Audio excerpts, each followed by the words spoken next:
Hello po mga kalingap, mapagpalang tanghali po sa ating lahat. Kumusta? I hope nasa mabuti po kayong kalagayan. San mang dako kayo ng mundo naroroon. So ang topic po natin ay nababasa nyo naman po mismo sa ating title at saka sa ating thumbnail.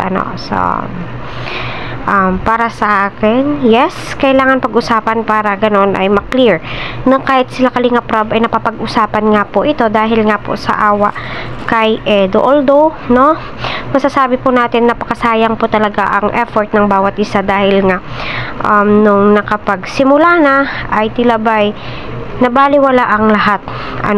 Kung sa Bisaya pa na tiway ang tanang sakripisyo nila Kalingap Rab sa kanilang mga tinutulungan. Yun na nga sinasabi ng mga viewers na ginamit lang ginamit o sila yung ginamit siya o sila yung nanggamit. Para sa akin hindi magiging sikat si Erica kung hindi dahil sa mga vlogger katulad ni Roel at saka kay Kalingap Rab. Panoorin po natin yung live ni Kalingap Rab at unawain po nating mabuti.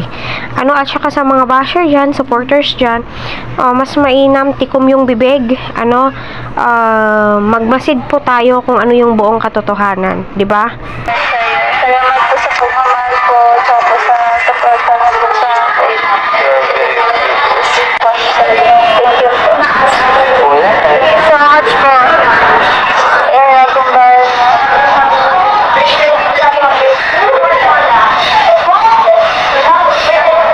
Salamat po sa flowers po.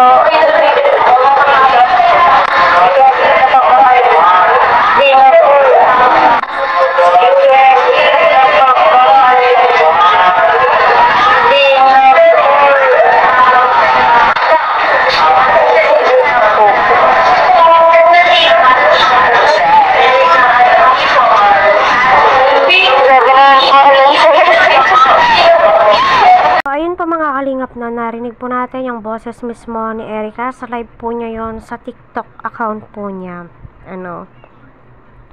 So, sinasabi na doon ay hindi na nga po sila nagkikita ni Kalingap Edo at ayun sinabi na din po ni Kalingap Edo na hindi na po siya bumibisita. So, respetuhin po natin kung ano po yung napagdesisyonan po nila. Lalong-lalo na po si Kalingap Edo, si Erica, kasi yung bawat isa ay may damdamin. Maghihilom din po yung sugat na nararamdaman nila sa ngayon.